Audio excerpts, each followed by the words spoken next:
Today on Smackey's Garage, we're going to be talking about car chokes. I've had this video in the works for the past 3 or 4 years. One, I've been running different chokes on my 1969 Mustang. I grew up with fuel injected cars. This car behind me is my first experience with a carbureted car. And I'm going to walk through the experience that I've had for the past 3 years or 4 years running different styles of chokes. We're going to walk through the electric choke, the manual choke, and then running no choke.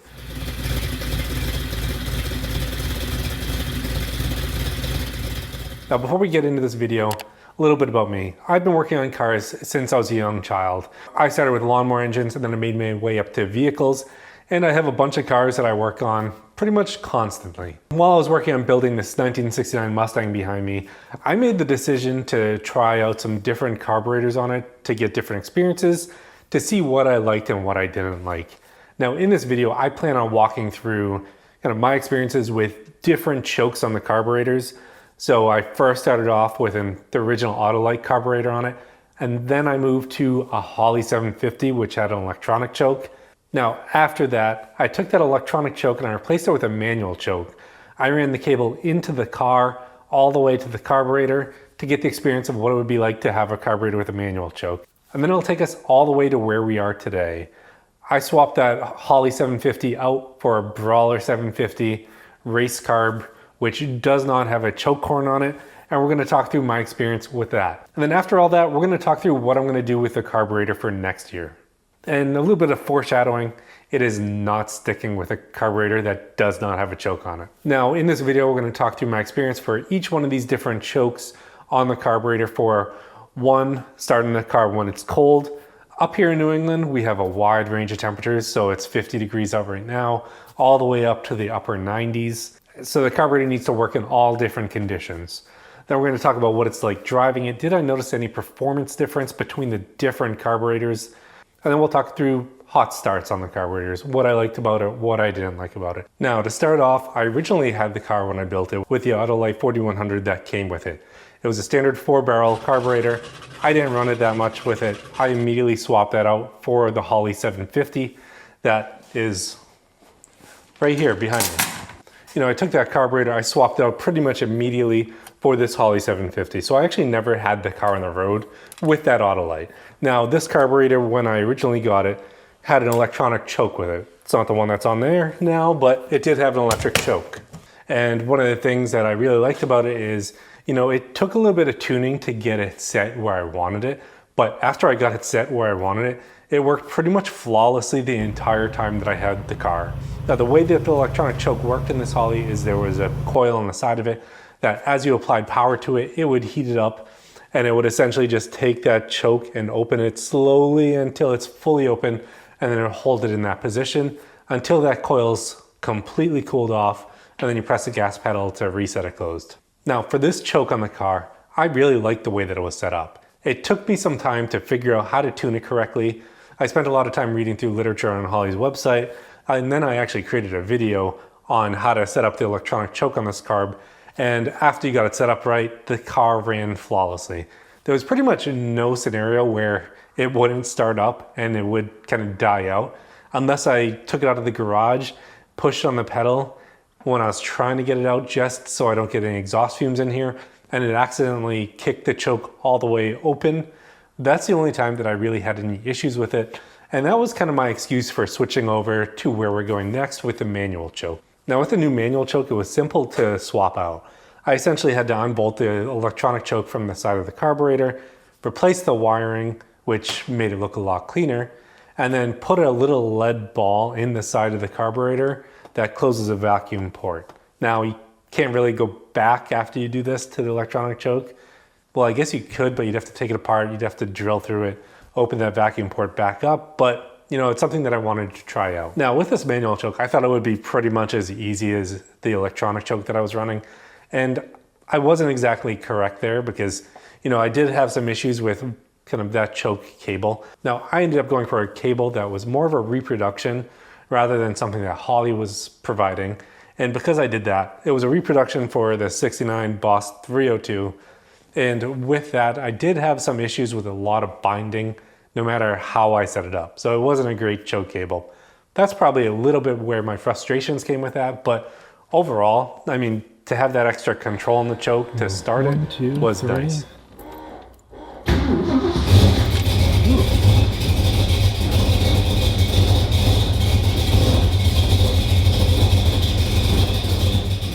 Now, one of the things I did have to do is I did have to think more about it with where the choke was on the car. I'd essentially just crack the choke open a little bit. You know, I used a pencil inside of the choke horn itself on that choke plate to set it to the correct location. And then I essentially set that as pretty much all the way closed so that I knew where it needed to be when I was trying to start the car. Now, with our replacement choke, using it in New England in the hot weather, in the cold weather, it actually worked really well. All you had to do is make sure that you were pulling it open and you were shutting it when you needed to. I was able to warm the car up and then drive away nice and easy. And there were some days where I didn't even fully warm the car up. I essentially just took the choke itself, cracked it open a little bit, and started down the road so that I didn't bother the neighbors with the loud exhaust on the car. I will say, for someone that's looking for a lot more control over their car, when they want to be able to have that choke set perfectly right for when they're starting it in their conditions, manual choke is the way to go. You know, it gives you unbelievable control over exactly where the choke is. And as long as you're familiar with kind of how the car is running and what you need to do with the choke, you'll be completely fine with it, whether you're in hot weather or in cold weather, doing a cold start on the car. Now, where we are today is we're actually running a Brawler carburetor that doesn't even have a choke horn on it. So this is more of a race carburetor. I did enjoy it for the first few weeks when I had it. I mean, the wide open throttle performance of it is great, but starting it, getting the car running well when it's cold, not easy at all. With a loud exhaust, you really have to rev and work the throttle to get the car running and up to temperature, which is something that really didn't have to be done when I was running the electric choke or the manual choke. The electric choke, I pretty much could take it out of the driveway, it would hit high idle, and then I'd be able to just sit there and let it warm up. With the manual choke, I was given the freedom to just crack it a little bit and then drive it down the road after it got a little bit of warmth in the engine. But with the not running a choke, pretty much can't use it until the engine's warmed up. Especially where I live on a hill, so losing engine power going down that hill, pretty much lose brakes. Don't want to do that. So that's, for me, not running a choke. It's not an ideal scenario, especially for a car that I'm just trying to enjoy, that I'm not really racing. Now for me, if I had to make a decision and start this all over again and swap one of these back on the car, I'd be going with a manual choke. Now I really like the adjustability of it. That was key point number one.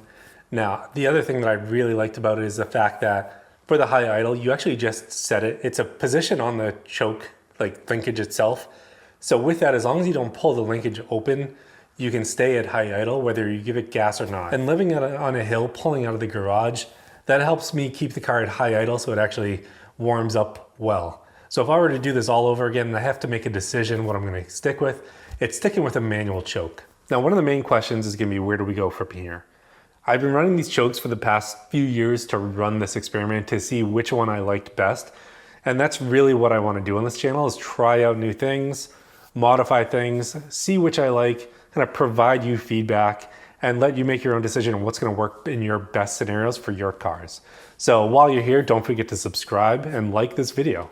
Now, where I need your input is kind of where do we go from here? What I do know is I probably won't be running a carb with no choke after this. So I'm either going to sell the Brawler or I'm just going to put it up on the shelf and it'll sit next to this Holley 750. Unfortunately, it was great to test out, but it's not really the carburetor for me. Now, I've always wanted to build a drag car, which is part of the reason why I've been searching for a Fox body or an old Chevy. Now, if I can find that car, I'll probably end up using that Brawler 750 on that. But for now, I guess it's going up on the shelf. If that's going on the shelf, I guess the question is what I'm doing next year. So I'm still trying to decide, is it worth to try out fuel injection? I know there's a few new fuel injection systems on the market that have some positive reviews, some negative reviews.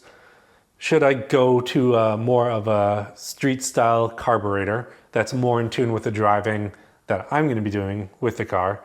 Or should I go to the fuel injection system where I get some more control, end up running a lot more sensors to see how the car is running and to test that out? Let me know down in the comments what you think that I should do for next year.